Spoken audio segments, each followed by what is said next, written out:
Lead us from the unreal to the real. Lead us from darkness unto light. Lead us from death to immortality. Om peace. One day, the story goes, one day he was speaking and he saw his students, they were staring at him, sort of befuddled.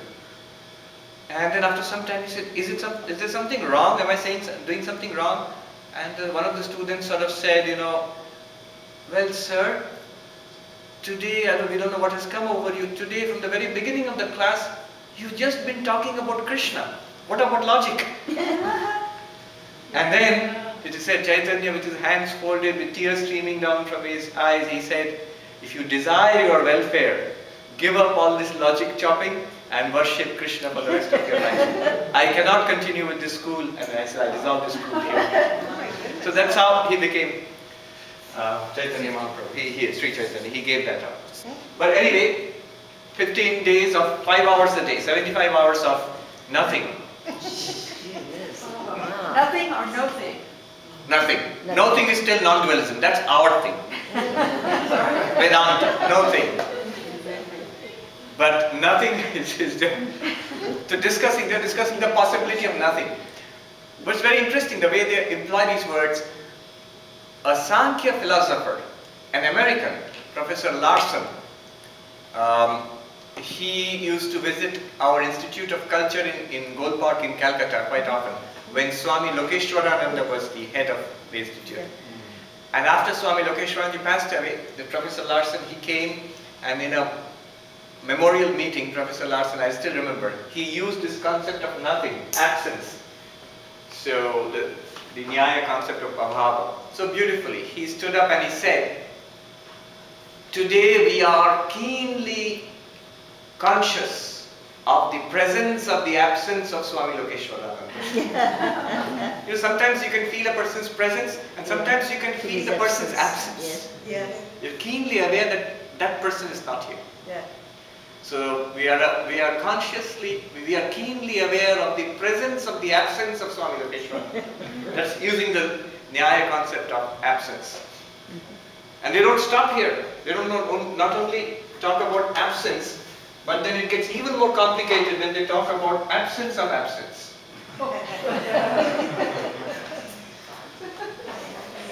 That's And the present. question they discuss there is it a presence or is it a new absence? Presence, I would say. So that you are on one side of that school. So there are two schools who fought it out for 600-700 years for whether absence of absence is a new absence or is it a presence. Alright. Bharat, before you... Enough of absence. But Bharat, please can you give us the core, because I know you cannot give us 75 hours of it. We would readily happily take it, but please do not leave us on the cliff. We'll fall. Oh, I just gave you a taste of what they do in Indian philosophy. So it's very interesting and very sophisticated. The reason it became so sophisticated and developed, that reason is very interesting. It is because of a 1000-year fight between the Buddhists and the Hindus. Fight means a debate. The Buddhists challenged the existence of a separate permanent self. Where is this thing you call Atma? Advaita Vedanta does not consider it a thing.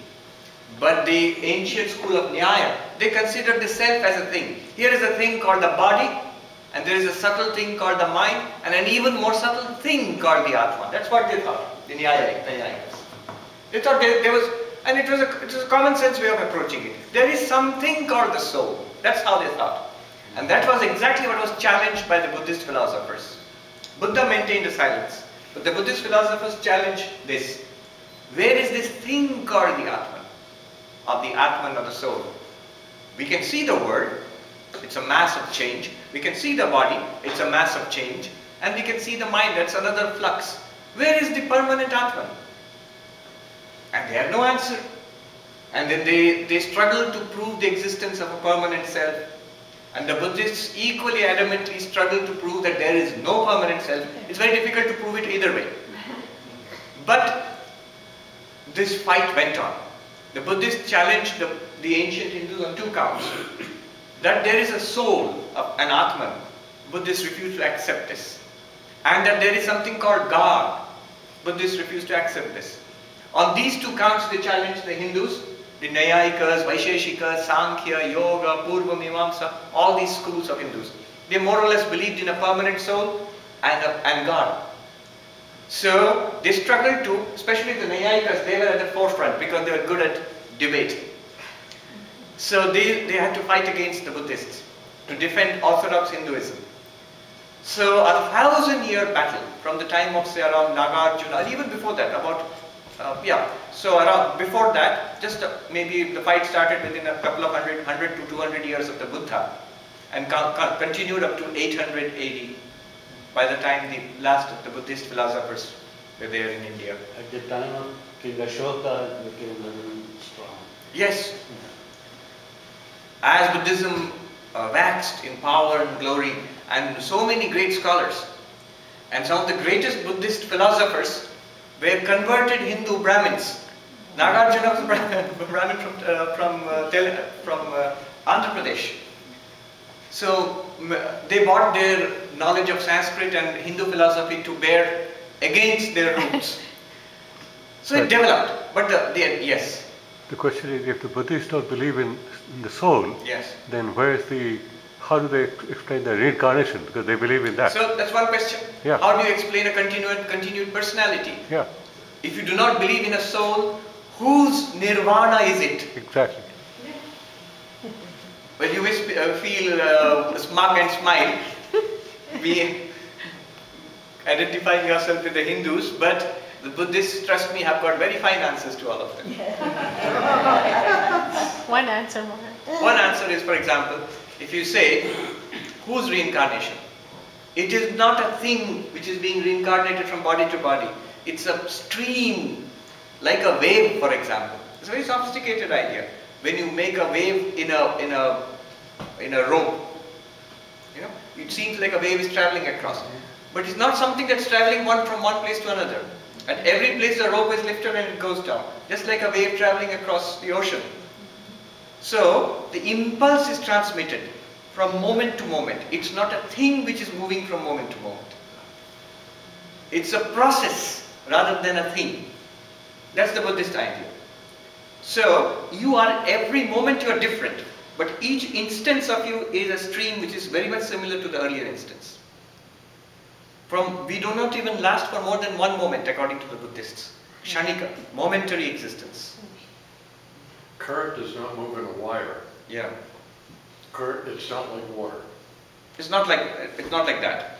It's AC, it's alternating. Yeah. So this is a good example. Anyway, we are moving out of our area. So a 1000-year battle took place between the Buddhists and the Hindus. And the Hindu Nayayikas, the dualists, struggled mightily to prove the existence of God.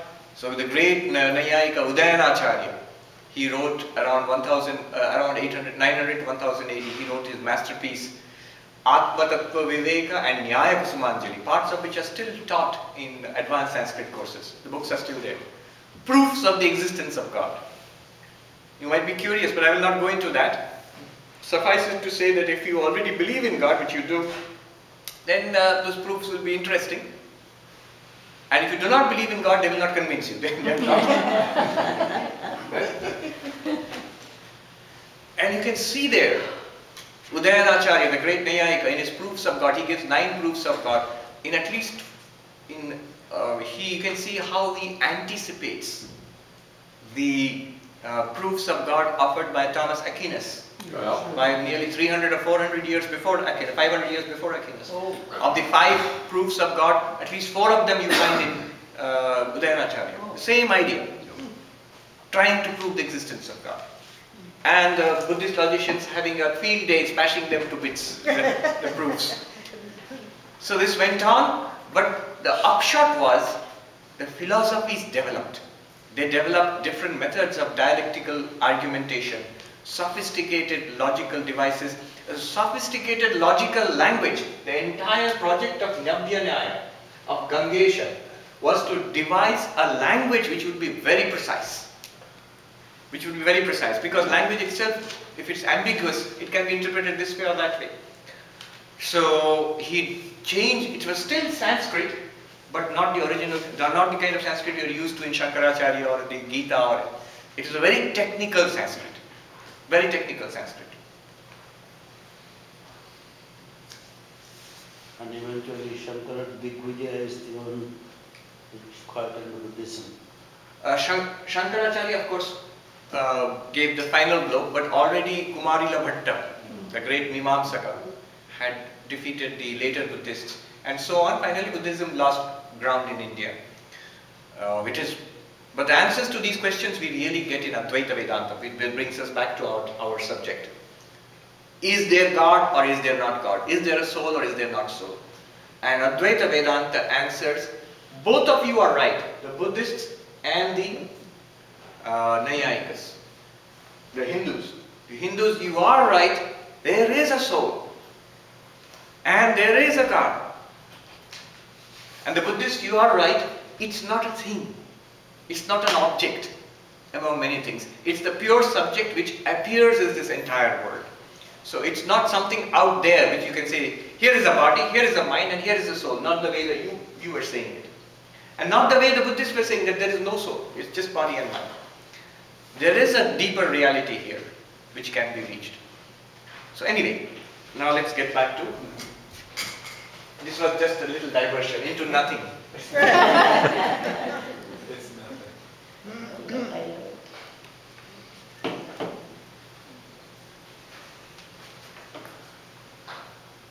Om Asato Ma Sadgamaya Tamaso Ma Jyotirgamaya Mrityorma Amritam Gaya.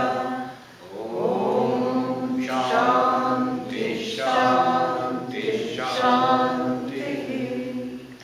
Om, lead us from the unreal to the real. Lead us from darkness unto light. Lead us from death unto immortality. Oh, peace, peace, peace. Now come to verse number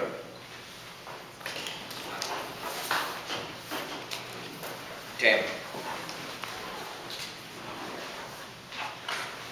Verse number 10.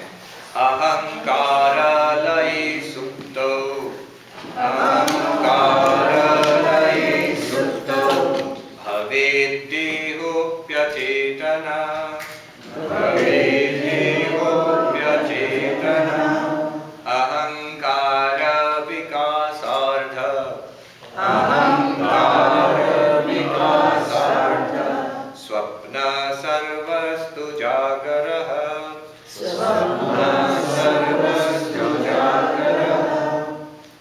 The 10th verse addresses another question. You claim that we are one unchanging consciousness. Have we not said this again and again? The witness consciousness is unchanging consciousness. Like a light which is ever on, never switched off or dimmed. It's just blazing there. But how can you explain this? Sometimes we feel more conscious, sometimes we feel dull, sometimes we feel sleepy, and in deep sleep we don't feel conscious at all.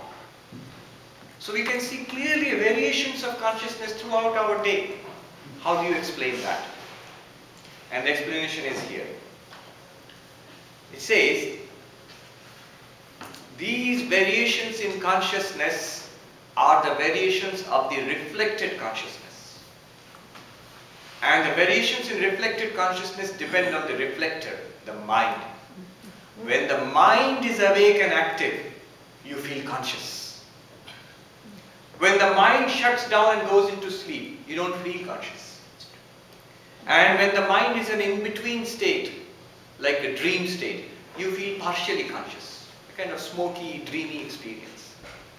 So the three states of consciousness, the variations we experience in consciousness, are not in the witness consciousness. They are in the reflected consciousness, and they are because the reflector undergoes changes. Look at the colors, the light reflected from that lake. It's one when it's very sunny and bright, You can see the lake is shining in that light. Where sometimes it's gloomy, dark, and so on. So it depends on the reflection itself. Sometimes the reflection is bright, sometimes it is dim, sometimes at night there is no reflection. But that doesn't affect the sun. It's just the reflector, the lake, the position of the lake. When the earth is facing the sun directly, there are no clouds, you get perfect reflection. And sometimes not. So the answer given here is the states of consciousness. What we call states of consciousness, Advaita Vedanta would beg to differ. They would say that it is more proper to speak of them as being states of the mind. And truly that is so. After all, it is the mind which is awake, the mind which is tired and dreaming, with the mind which goes to sleep, and the mind which wakes up again. Consciousness is one and the same, reflected in the mind. And therefore, the reflection in the mind is of varying qualities. Instead of the mind, the word he uses here is the ego. When the ego is bright and shiny, early in the morning you get up, feeling all happy and raring to go, you feel very conscious, alert, especially after a cup of coffee. And then in the late evening or at night you feel tired and you go to sleep and you dream. So the ego is partially active there. And finally the mind goes to sleep with it. The ego gets submerged, it goes to sleep. Ego is not active. You don't feel I am in deep sleep. Just blankness. Then no consciousness is reflected there. You feel unconscious. But that consciousness, unconsciousness, brightness, alertness, all of that is because of the mind, or more specifically the ego. So look at the verse. Ahankara laya supto. When the ego gets switched off, laya means merged or dissolved. Supto, in deep sleep. The ego being dissolved in deep sleep, bhave devo apyachetana. The whole body becomes devoid of consciousness. It just lies there. We don't feel that here I am, this conscious body. We don't have such a feeling. We don't have that feeling. And ahankara vikasartha, when it is partially active, the mind, the ego is partially active. It catches some of the rays of consciousness, of the witness. And you feel some awareness. And dream experiences come up at that time. And at other times, when you are awake, sarvastu jagara, when the ego is completely awake and active and engages the sense organs, interacts with the external world, this is called your waking state. So dream, waking and deep sleep are explained here from the point of view of the witness. It's not the witness. The witness is one and the same in all three states. But it's a state of the mind. These are different states of the mind. Now, 11 is an important verse. It explains many of our questions. 11 and 12. Antakarana vrittishcha Chitechchayakyamagata Vasana kalpayet swapne Bodhe akshair vishayan vahi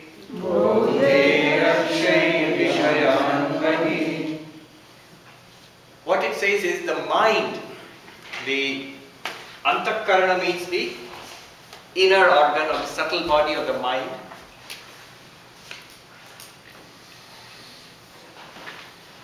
It is the witness and the mind and the body and the external world.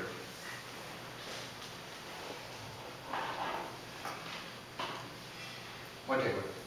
And in the mind, vritti, modifications of the mind come up. Thoughts, feelings, emotions, like little waves in a lake. A very beautiful example is the lake just outside. You have all sorts of little waves sweeping across, ripples across the surface of the lake. So the subtle body and the gross body.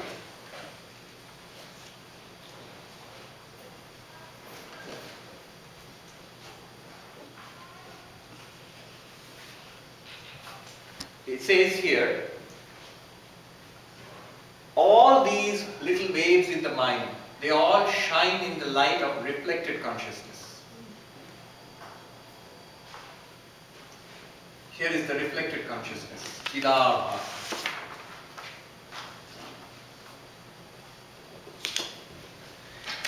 And inner instrument, Antakaran, also has a storehouse of memories, past samskaras.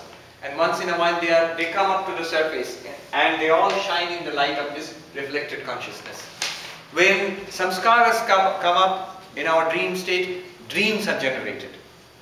Memories, they come up in the mind, on the surface of the mind, and the reflected consciousness shines upon them, and we get, like a movie or TV, we watch a dream.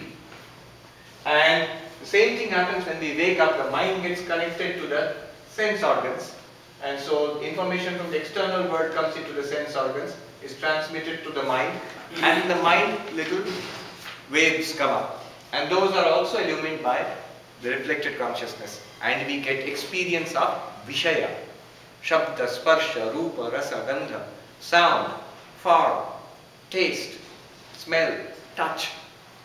All this happens because the sense organs get data from the world, push it into the mind breaks out into ripples, and those ripples are illumined by the reflected consciousness.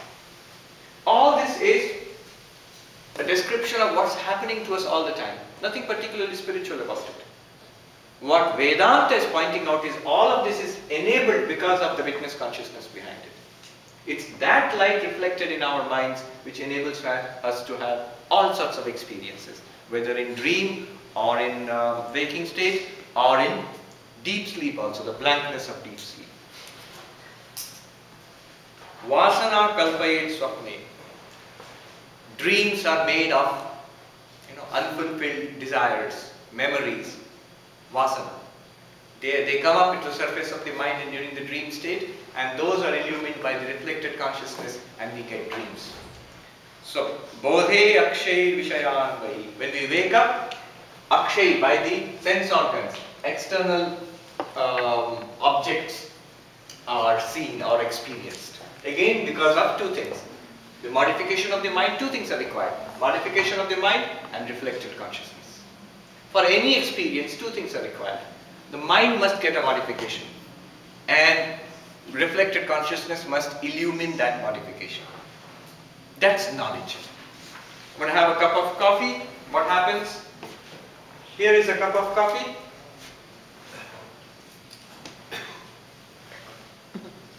And you see that, you taste it, smell it, and all this information is transmitted inside, and it leads to a wave in the mind in the form of a cup of coffee. It's not that there is a cup of coffee inside, it's just a wave about the coffee. A representation, a map, an image inside, created by seeing, smelling, tasting. And that wave is illumined by the reflected consciousness. And you become aware of a cup of coffee. The taste, the smell, the touch, the feel of it, the heat of it, that you become aware. So two things, the modification and the reflected consciousness. This explains our experiences in the waking state, in the dream state. 12th verse is important. It explains death and birth and rebirth. Manoham krityupadanam, manoham krityupadanam, lingam mekam jadatmakam, lingam mekam jadatmakam, avasthatrayaman veti, avasthatrayaman veti, jayate priyate tatha, jayate priyate tatha.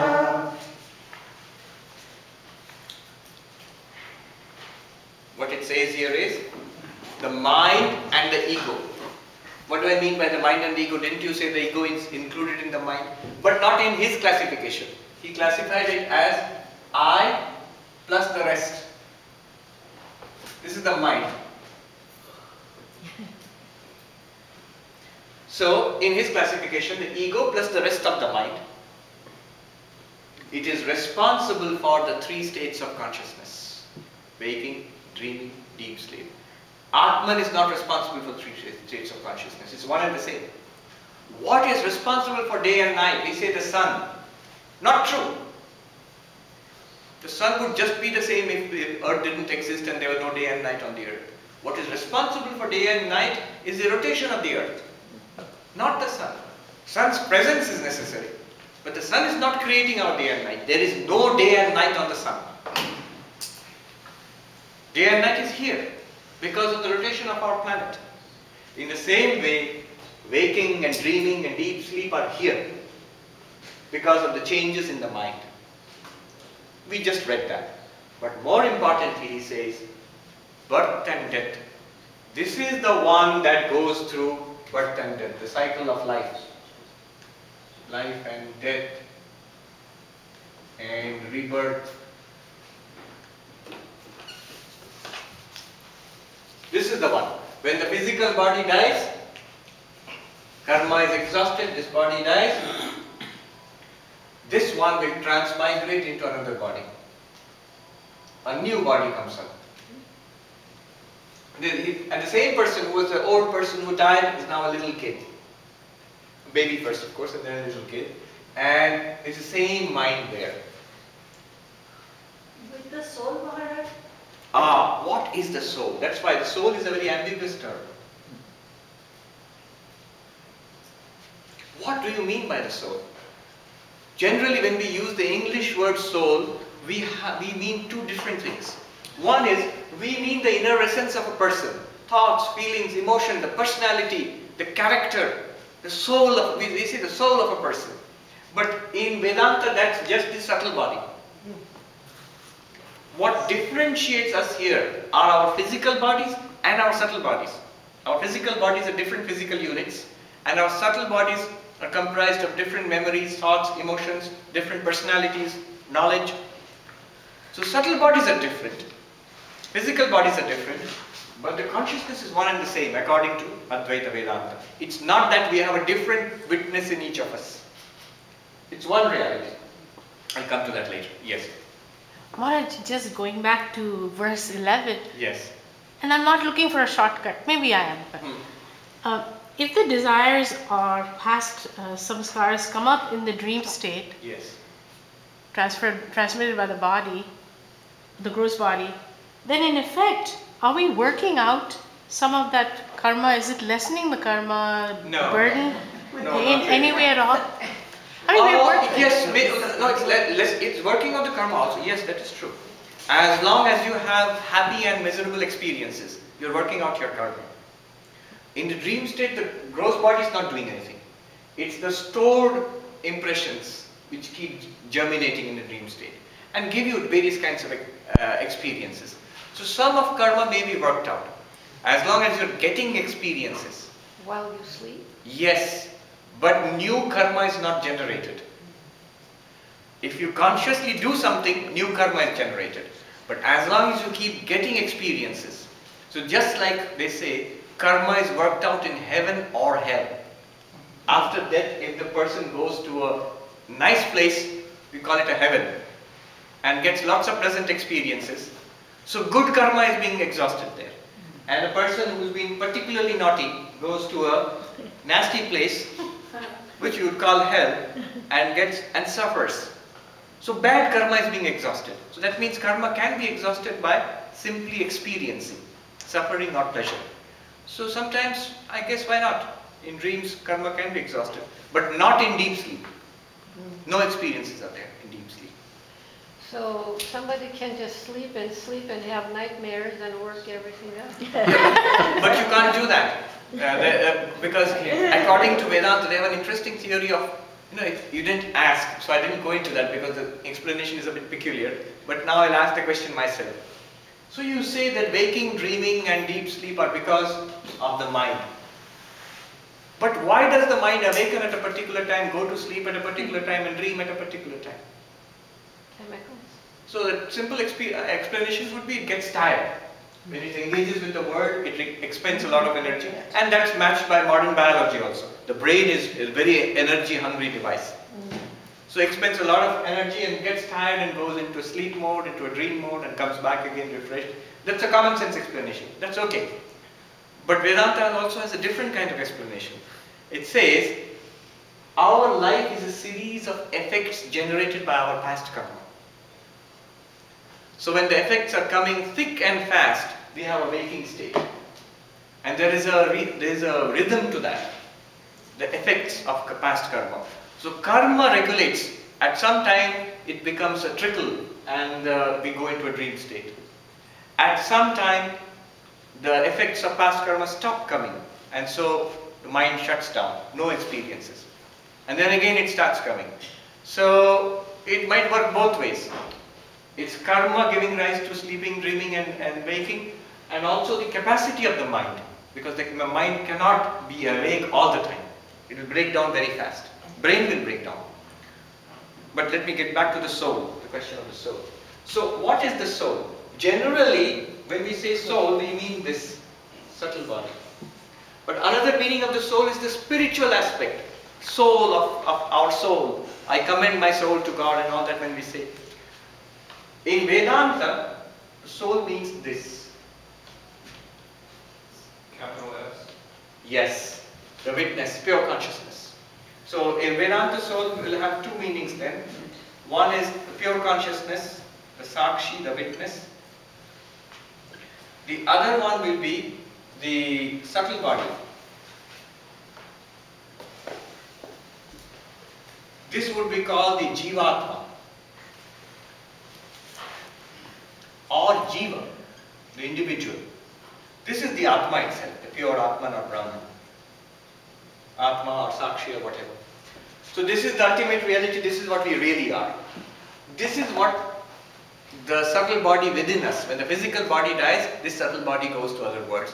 If you call that the soul, then yes, the soul travels from body to body, from loka to loka, from world to world, to different experiences, and finally gets liberated. But what we really are is this. This never travels. It's all pervading. Where will it go? It's the one reality. In its light, it's like the bucket and water example. The sun is absolutely the same to all the buckets and water, but water is poured from one bucket to another. If you consider the water to be the soul, yes, it travels from bucket to bucket. And there is a reflected light in it, reflected sun, which gets the experience of moving from bucket to bucket. So from body to body, from life to life. But from the point of view of the sun, none of this is happening. The sun is just shining upon all of it. Vedanta tells us that you are the sun. You are not the water or the little sun reflected in the water. The water is definitely being poured out from one bucket to another. So there, at this level there is transmigration, life after life, moving from birth to death to rebirth. But what we have to realize is, we are the unchanging pure consciousness. That unchanging pure consciousness does not travel, but its reflection travels, no doubt about it. Just as water is, when you pour the water from one bucket to another, the reflected sun definitely travels along with the poured water. The little sun reflected in that water, it travels. But the sun itself does not travel. The sun was never in a particular bucket, nor does it travel into another bucket. So what do you mean by soul? That's the question. In Vedanta it's very clear. The real soul is pure consciousness, Atman or Brahman. And the individual is this little mind with its reflected consciousness. Individual has to realize that I am this, not this.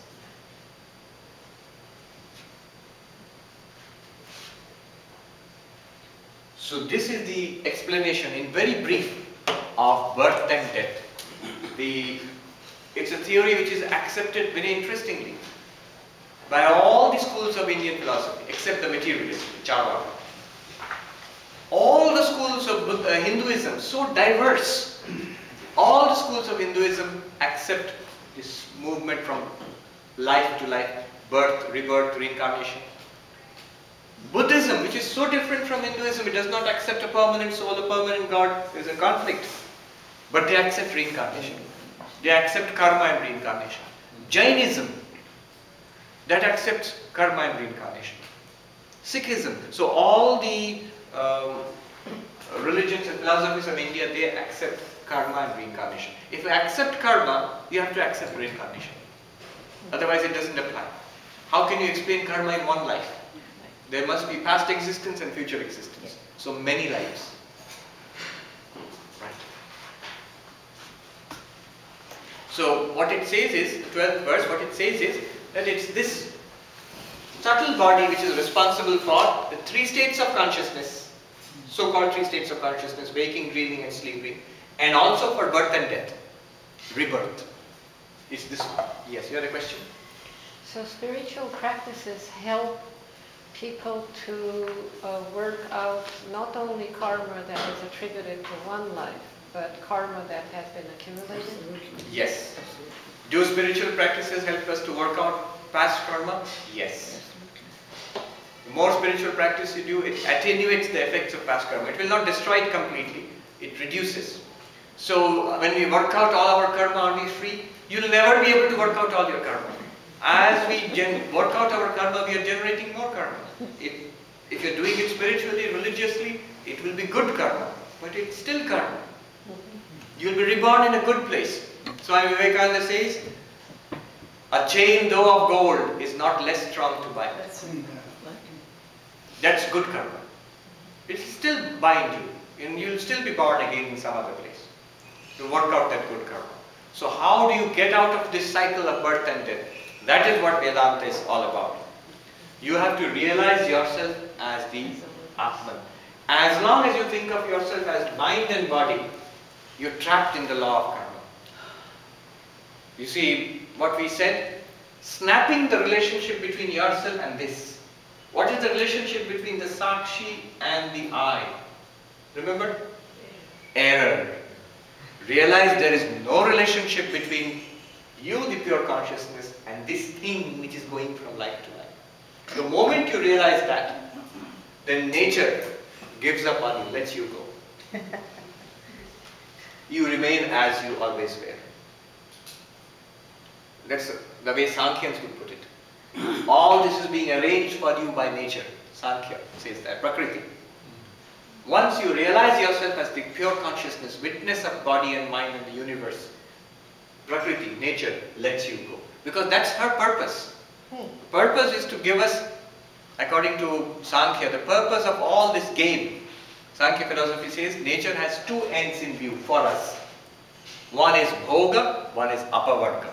Bhoga means experience, pleasure and pain. Why? Because we want it. As we go through experience, we mature and we seek the truth. What's going on? What's the game? And then we ask, give us the truth. And Prakriti is all too willing to give us the truth. That is the second one. Apavarga means liberation, freedom. So when you want that, Prakriti, nature itself will arrange for that. It will arrange a spiritual retreat in Bloom Lake, and you come here and you realize you are the pure consciousness beyond the body and mind. And then they say, once this life is done, nature is also done with you. When this body falls away, this thing, Vedanta and Sankhya and Yoga, they all agree, it will not transmigrate from this body to another.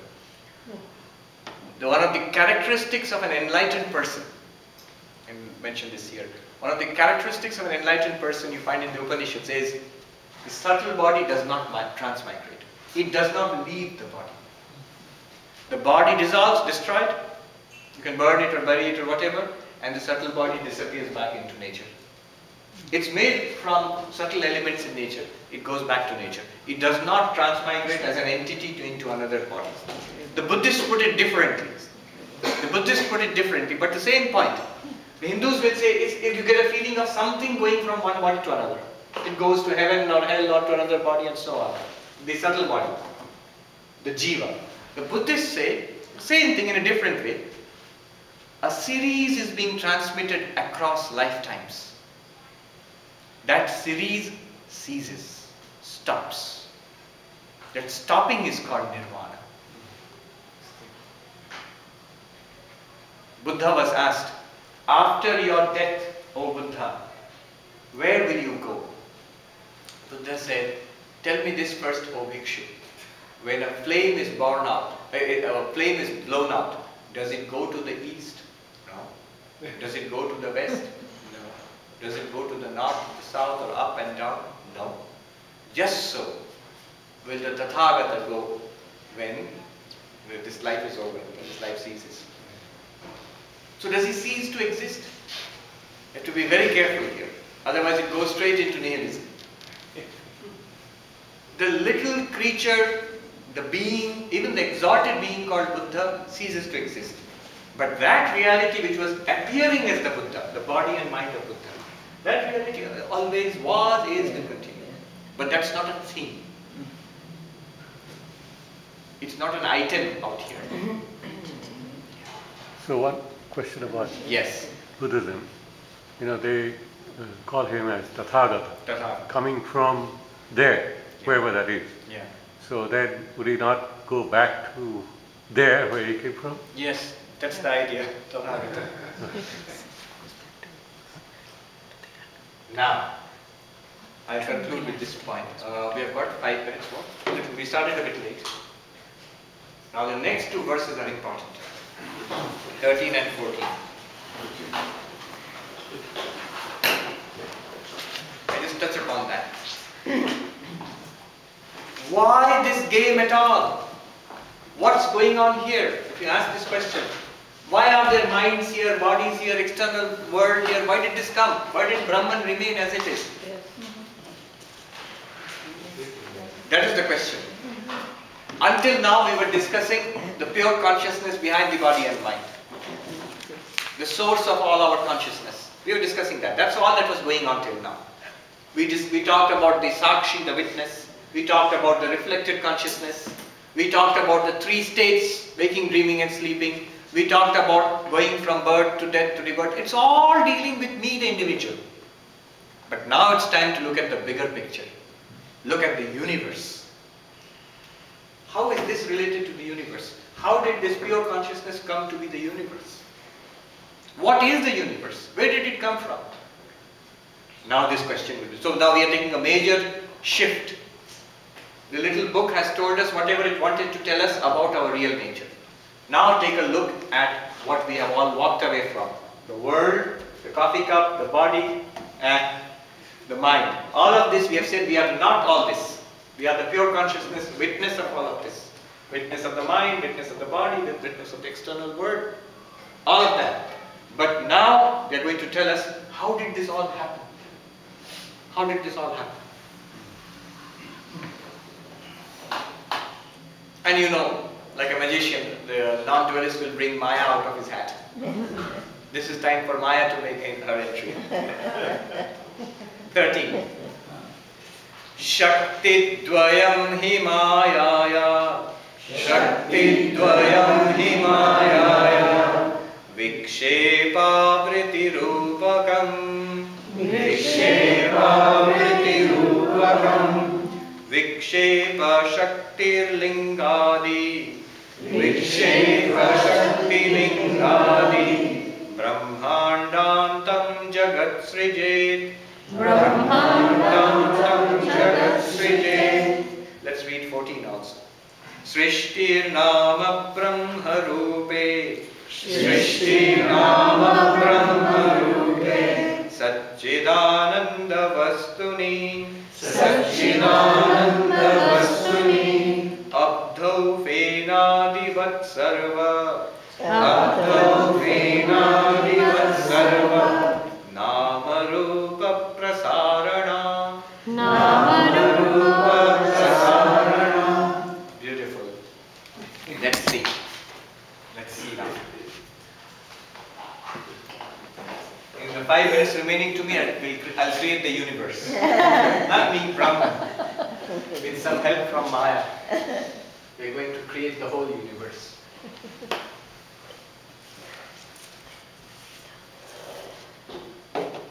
This witness now has another name. The Brahman spoken of in the Upanishads. It's also the same witness.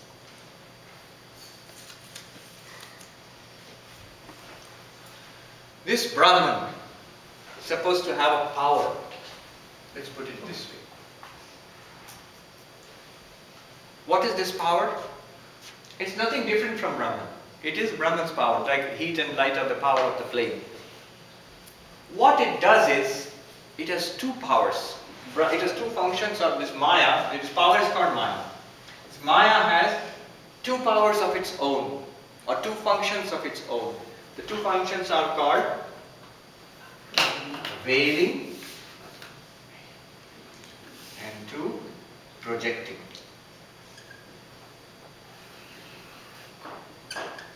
Veiling and projecting. Veiling in Sanskrit, avarana or avriti. Here it's avriti, avarana. Projecting, vikshepa. Now what is projecting? It says, Brahman projects Brahman itself. Brahman itself, when viewed through Maya, Maya doesn't actually make something. It just projects Brahman itself as the universe. When viewed through the lens of Maya, Brahman appears as the universe. What does it do?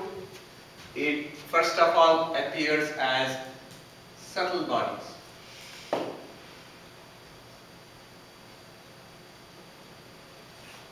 So here is a little fish. Then gross bodies. Here is a man. And here is the bird, the loon, which is absent. So here is a bird. And here is another man. Here is maybe a yogi sitting in meditation. And so on. So the subtle bodies and gross bodies, these are projected by Maya. By what power? By the projecting power, the second one. The projecting power of Maya makes Brahman appear first as the subtle bodies, gross bodies, and the physical universe. Mountains, stars and planets, and so on. So, the physical universe,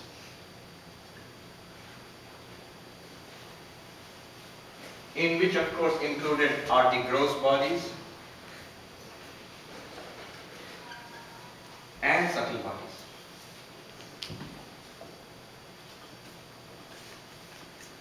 All of which actually have no existence apart from Brahman. It is Brahman alone appearing as all this. It's not Brahman being transformed into subtle bodies, transformed into physical bodies and stars and planets and atoms and quarks. No. It is Brahman alone.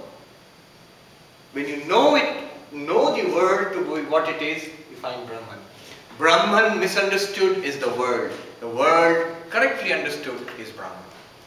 So Maya is the power of Brahman? No, Maya is the power of Brahman. Maya is the power of Brahman. Now, a quick point. Brahman plus Maya is called Saguna Brahman.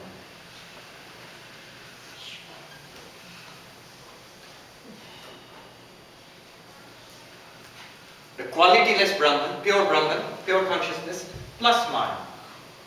Nirguna Brahman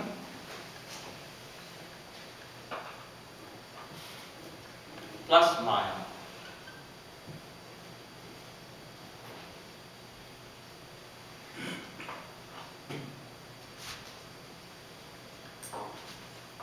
Is called Saguna Brahman. What is the Saguna Brahman? It's God.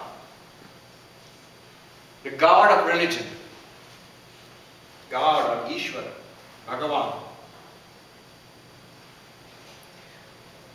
In every religion, God is said to be the creator of the universe. Whichever religion is a theistic religion, which talks about God as the creator of the universe. So, according to Vedanta, they are not wrong. It is the same Brahman with the power of Maya, which is responsible for projecting the entire universe. All living beings, their minds, and the external universe. Now, how does this work? Maya is capable of infinite divisions. Brahman is indivisible, akhandam. But Maya is capable of infinite divisions. These divisions of Maya, they become our Anandamaya Kosha. The experience that you get in deep sleep is this. Beyond it lies Brahman. Could you repeat that, please, Maharaj? These divisions of Maya, these are our causal bodies. Causal body, subtle body, gross body. Causal body is karma. Causal body is Maya, not karma. Causal body is Maya. It's ignorance. It's no theory here. It's what we experience in deep sleep. Look at our experience. We experience ourselves in three ways. One way is as a body here. Now, another way is internally, especially in dream, as a mind. And the third is in deep sleep, as a blankness. That blankness is a part of Maya. Through that blankness, Brahman alone appears as the subtle body now, as a physical body, and as the external universe. That's why this Maya is called the causal body. All the Maya taken together is the power of Brahman. Brahman plus all the Maya, follow this carefully, Brahman plus the total Maya is Ishvara, Saguna Brahman. Same Brahman, limited to one bit of Maya, becomes a Jiva, or appears as a Jiva. You are Brahman, and God is also Brahman. But Brahman plus Maya is God. Brahman plus a part of Maya is us, each of us. Yes. That's always sounded to me like a definition. That is? That sounded to me like a definition rather than a Yes, reason. it's a definition. That's It how. doesn't explain the reasoning. Up to a certain point, the reasoning goes. Right. Up to you are right. You have been following carefully. Up to this point, it was based on reasoning. Now he is trying to explain the existence of this universe, and he brings in scripture, which says that there is something called Brahman, which is the cause of the universe. What Vedanta is trying to tell us is that Brahman, which is said to be the cause of the universe in the scriptures, not only of Vedanta but the God which is spoken of in all the religions, is nothing other than you, the pure consciousness. You, the pure consciousness, channeled through the ignorance, the darkness in your deep sleep. That's the individual, you or I. Now all of that together, all of this causal body together is called Maya, and that same pure consciousness shining through that is Brahman. That is called God. Now you might say, but here you're making a step which is not borne out directly by our experience. It may be true for all we know, but it's not borne out by our experience. You may say that. I don't have time to go into it. Here Vedanta would take the evidence of the scripture and move forward, but it's also borne out by our experience. You see, I just mentioned this.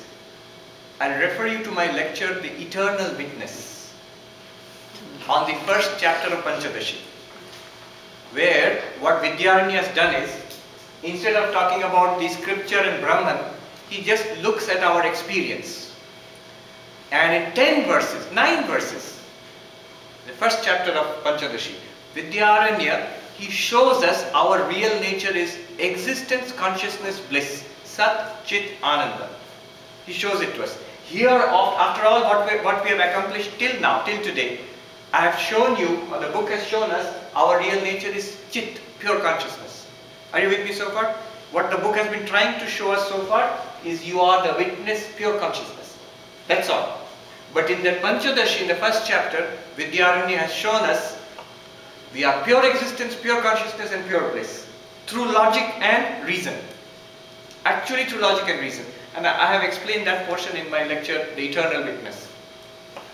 But then what Vidyaranya does is, having shown that without talking about scripture at all, Now if you feel that it's true, I am pure existence, pure consciousness, pure bliss, please open the scripture. Please open the scripture, Upanishad, and there it is said, pure existence, pure consciousness, pure bliss. The name we use for that is Brahman. Is Brahman. So Brahman there in Panchadashi first chapter, the Brahman of the Upanishads has been demonstrated by using experience and logic to be ourselves. But here in the world, we find a difference between individual and total. We see that. Sanskrit, Vyashti Samashti. Not that I am the only individual. I see so many individuals before me. So the question of an individual and a total comes. This individual and total is explained. The explanatory device they use is Maya. Maya is capable of being divided into part and whole. Take the whole of it, it is the power of Ishvara. Take a part of it, it is our ignorance which keeps us from Brahman.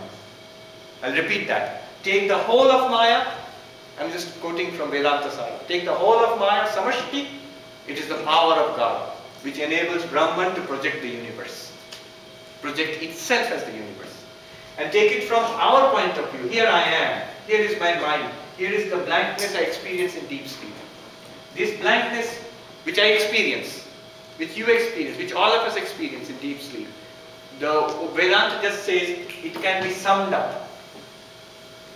And the pure consciousness which is behind that blankness, when it is associated with the totality of this, it becomes the totality of us. You just follow through that logic. When you take it from our point of view, you are taking a piece of that blankness. So Maya can be divided into part and whole. Part of Maya is our Anandamaya Kosha, the deep sleep experience. The totality of all our Anandamaya Koshas is Maya. And beyond that, we are not part of Brahman. We are the whole of, there is no whole and part there. We are Brahman. But channeled through one of this, we become an individual. Channeled through the whole of it, Brahman becomes God. So that the Turiya stage, yes, that is that beyond mind. That's beyond mind. Yeah. Swami, could Yes. you repeat that last statement kindly? Which one? The one that you said, Maya Okay. can be divided into the whole and the parts, and if you have the whole, you have... Yeah, the whole it's called Maya. If you take a part, the technical name is avidya, or ignorance, which is ours. Now, pure consciousness, which we are, pure consciousness in association or channeled through one part of Maya becomes an individual here. Pure consciousness channeled through the whole of Maya becomes God. Got it. More, just one quick question. So you're referring to these spaces, and then that's connected to deep sleep. Now, are Yes. these spaces Not spaces, this is just a diagram. diagram that you... The connecting experience, what you can ask that, what can you refer or show us in our experience which corresponds to this? Our experience is deep sleep. You see, the body we are aware of, mind we are aware of, and where is Maya in our experience? That's our deep sleep experience. The totality of our deep sleep bodies, we can call them the causal bodies, is Maya, is the power of God. During that Anandamaya Kosh, we come in contact with Maya. Yes, we have it all the time. Not only contact with Maya, we are in Maya all the time. Because Anandamaya Kosha is our fundamental. It's basically Anandamaya Kosha. Then Brahman is projected as a subtle body and as a gross body and as the universe. So the deeper you go within yourself, you will end up with this. And in fact, if you try to look within yourself, you will first find a body, then you will find a subtle body, then you will find a blankness. You cannot go any further than that. That is Maya, or that is the Anandamaya Kosha. Just see in your own experience. I remember this old Swami Vidyadhar Maharaj in Deokar, when I joined as a young monk. He was trying to explain this to me, Dridrishya Viveka, but he was saying that try to find out that which is beyond, which is deeper than the body, the witness of the body. I said, mind, witness of the mind, beyond the mind. I said, Swami, when he had a stutter. The old Swami used to stutter a little. Swami, when I try to think, when I try to see what is beyond the mind, I end up with a blankness. You try to introspect into the mind, you come up with thoughts, feelings and all that, and a blankness beyond that. And then I still remember, he was short and bright blazing eyes, looking up at me with a little stutter. He said in Bengali, "Oi oi andokare pare jeta ache take dharo." That which lies beyond that darkness, get hold of that. So that of course you cannot get hold of that, literally you cannot. You are that. You are that. Now let me just make one more statement and stop here, because the 14th verse says something beautiful.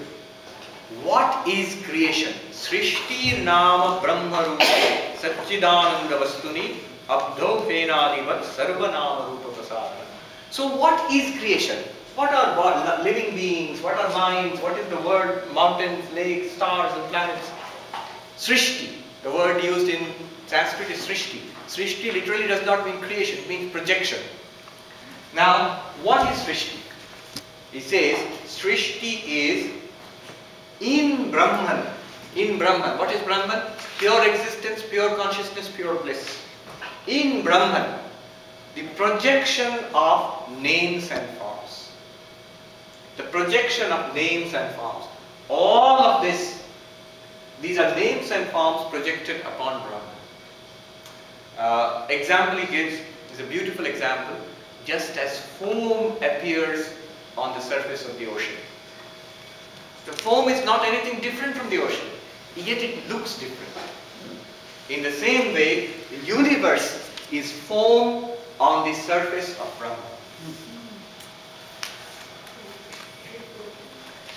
I remember listening to a lecture by Lawrence Krauss, who is an atheist, a physicist, an atheist. And quite unwittingly, he said, the conclusion we have come to, he calls it quantum foam. He says the universe is quantum foam on what we may only call dark matter. Thank you very much. Thank you. Yes, comments. Two comments. Quantum As a foam physicist. was first introduced by John Wheeler. Oh, really? Second comment, this little Anandamaya Kosha, that is the residence of individual egos. Yes. Yes. The individual ego is in the mind.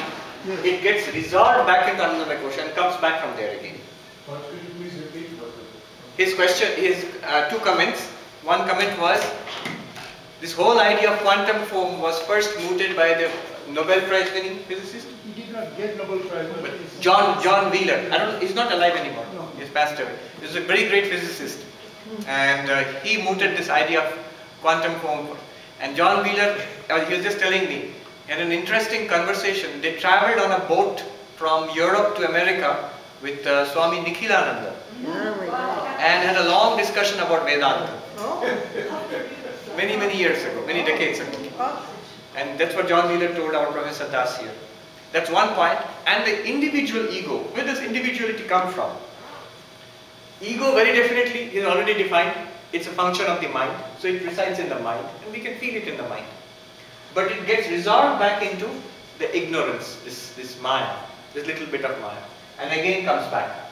In deep sleep, the ego goes back there, dissolved into it, and again projected back as an individual. Whereas Vedanta tells us we are none of this, we are this. Well, one quick question.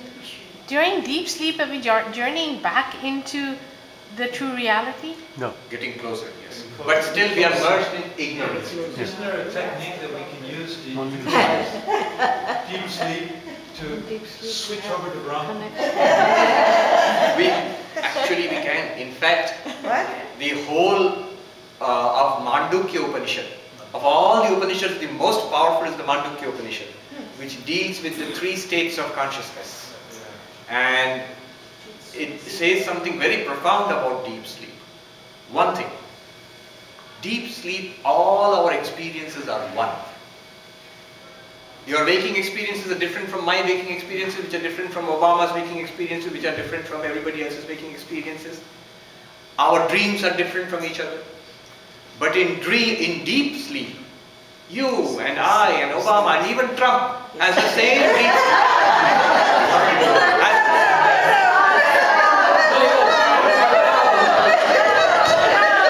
You may say no, but we are all one, including Trump. Vedanta says, in deep sleep. This is amazing.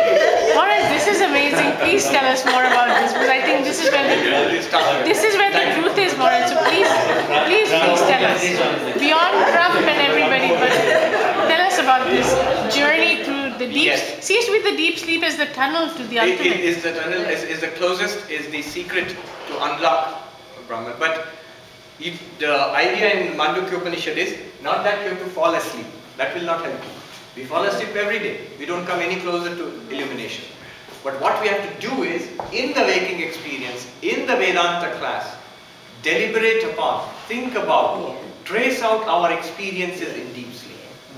In fact, I'll tell you this, the Nirvikalpa Samadhi, the Asampragyata Samadhi of Patanjali Yoga, Raja Yoga, is an attempt to recreate deep sleep in the waking state. This guy sitting here and meditating is trying to recreate the deep sleep in the waking state. While he's awake. So Maya is manifest only when Brahman projects. Or when Maya is manifest, it's a projection of Brahman. When the space, the cosmos is retracted back. Yes. Then Maya is retracted back. Okay, it's a good question. When the cosmos is retracted back, because Hindus believe in creation, existence and destruction. And again a cycle of creation, existence and destruction. There is not one universe. Many universes have been created, have existed and are destroyed. So what is creation, existence and destruction? According to Vedanta, creation is nothing but projection of all of this. This is gross creation, this is subtle creation, this is the causal. From the causal, the subtle and the gross are projected. This is creation. When the subtle and the gross are absorbed back into the causal, it's destruction. Brahman remains completely unattached to all of this. But it enables this game to go on. They are not two separate realities. It is one reality. Without ocean, no foam. So, Brahman is there. Because of Brahman, all this is going on. What is creation? Projection from the causal to the subtle to the gross. What is destruction? Dissolution of the gross and the subtle into the causal. So the universe is absorbed back into Maya. Just take the example of your own sleep and waking and dream. Waking experience this. Dream experience this. And deep sleep experience this.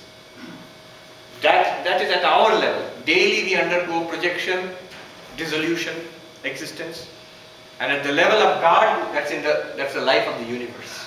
Billions and billions of years. Maharaj, Purusha and Prakriti, relationship. Okay, let's stop now. We are hungry. Yes. No, we are not hungry. In boiling it down to the last final point, with the fewest possible words, could you say that Brahman is the ocean, and all the rest is foam? I would go a little further. I would say Brahman is the water. The water? Brahman is the water. Water. God, Brahman, God or Saguna Brahman is the ocean. And the waves are individuals like us. The totality is God. The individual waves are us. And the water itself is Brahman. The water is what? Brahman. The water is Brahman. Nirguna Brahman. Think about it. Which is more important? The wave or the ocean or the water? The water. Ultimately it's the water which is important. Both the ocean and the waves, they are nothing but water. Okay.